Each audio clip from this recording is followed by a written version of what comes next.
মুই তোকে প্রশ্ন করছু বুঝাইছি কি প্রশ্ন করছু মৌলবীরা যে আমরা যে আল্লাহর ইবাদত করি হ্যাঁ একটা মৌলবী বলছে আমি 50,000 টাকা নেবো এক রাতে জালসা করতে, হ্যাঁ একটা মৌলবী করছে আমি 30,000 নেবো জালসা করতে, হ্যাঁ কিন্তু একটা আমাদের গ্রামে মৌলবী আছে সেও মৌলবী বাস করেছে ওকে 10,000 টাকা দিয়ে জালসা হয়ে যাবে, তার ভিতর আপনি কি বলতে চান? আপনার প্রশ্ন বলেন তো। কথা হলো সংসারী যখন উত্তর দাও। আছে মানুষের হ্যাঁ। তাহলে সংসারের জন্য কিছু খরচা কিন্তু লাগবেই ভাই। লাগবেই, হ্যাঁ 10,000 জায়গায় 5,000 দিতে হবে, দিতে হবে। না দিলে ওর সংসারে কি করে চলবে? কিন্তু আল্লাহর নামে যে কন্ট্রাকচুয়াল হচ্ছে, একটা মৌলবী বলছে আমি এত টাকা নেবো তারপরে যাবো, কিন্তু কথা ওটা না দাদা, আমার যে সংসারী রয়েছে তাহলে আমার সংসারে খানা দানা লাগে, তোমাকে- তাহলে আমি ওটা কোথায় পাবো? তোমাকে দেওয়া যাবে, আমরা আল্লাহর ভক্ত, আমরা আল্লাহর বান্দা। তোমাকে না না, দিব। ওই যে এই যে কলিযুগের লোকের কথা, মুখের কথায় বিশ্বাস নাই, টাকা দিবা তারপরে যাবে। তাহলে ধর্ম কোথায়? ধর্ম দেখতে হবে না, ধর্ম ধরলে হয় না, ধর্ম ধর উপরে আবার ময়ের রেপ লাগে, রেপটা কেন ছেড়ে দিচ্ছ?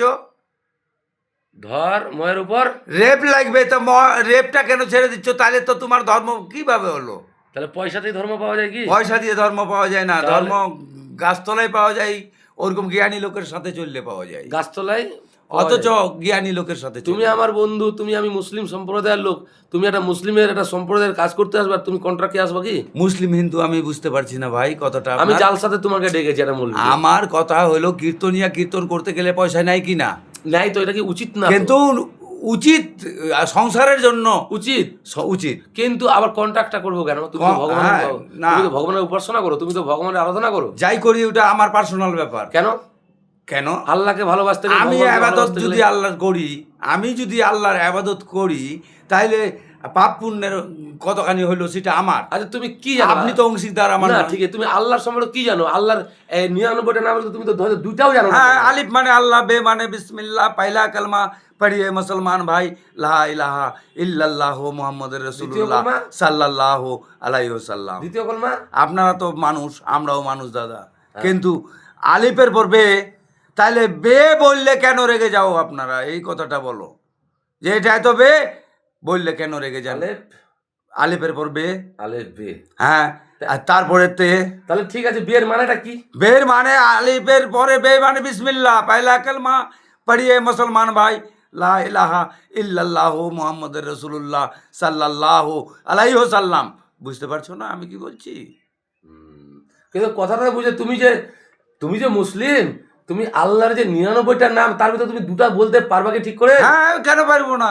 আমার তো মনে হয় না। আল্লাহ আলিমুল গায়েব একটা নাম হইলো, দলিল একটা নাম হলো, জাব্বার একটা নাম হইলো, যেরকম মনে করো রহমান একটা নাম হলো, রহিম একটা নাম হলো, আল্লাহ তো একটা নাম হলো, ঈশ্বর একটা নাম হলো, ভগবান একটা নাম হইলো। এইভাবে বলতে গেলে দাদা কয়টা জানি, আমারও নিজের 101টা নাম আমি কিন্তু এখনো জানতে পারিনি। কিন্তু তো মোটামুটি 70টা বলতে পারবা, 60-70টা জানে উপরওয়ালা ভাই, আমার ওটা কথা বলতে পারছি না, বলতে গেলে জানা যাবে গন্তি করলেই। তোমার নামটা কি দাদা? আমার নাম জাকির উদ্দিন সরকার। তুমি কি কাজ করো? আমি টোটো চালাই ভাই। আর কবিতা যে করছিলাম মনে হচ্ছে? করছিলাম, এখনো করি, যার বিপদে পড়ে আসে জঙ্গল ঝাড় তুলে দিই, উদ্ধারও হয়। দাদা আমার কাশি হয়ে গেছে, আমার কাজটা সারছে না, হাঁপানির মতো কাশি দাদা। আমি কি করবো বলেন তো? আপনি কবিতা তো জানেন। আপনার হাঁপানির মতন কাশি বংশগত হাঁপানি থাকলে তো হবে না দাদা। কিন্তু আপনি কি কি ওষুধ দিলে তা ভালো হয়? একটা ওষুধের কথা বলেন যেগুলো। যেরকম কাশির জন্য আমি থানকুনি ব্যবহার করি, চিনি দিয়ে সকালবেলা বাসি পেটে খাই। থানকুনি পাতা? হ্যাঁ, আমি নিজে খাই। তোমার বয়স কত দাদা? বয়স আমার 1 মাস কম, 64 বছর। 1 মাস কম 64 বছর? তোমাকে তো দেখে তো লাগছে 35 থেকে 37 বছর বয়স দাদা। সেটা আপনি বলতে পারেন, কিন্তু বয়সটা আমার দাদা নিকাল ওইটাই। আচ্ছা বাউল কাকে বলে দাদা? বাউল ভাই শুনো, যার পয়সা আছে তার জন্য অনেক কিছু, শুধু বাউল না, বাইজি পর্যন্ত আসতে পারে। আমার কাছে পয়সা নাই, আমার কাছে কিছুই ভালো মন্দ নাই ভাই, খাইটবো তো খাবো, না এলে বুক্কা। বুঝতে পারলেন দাদা? দেখি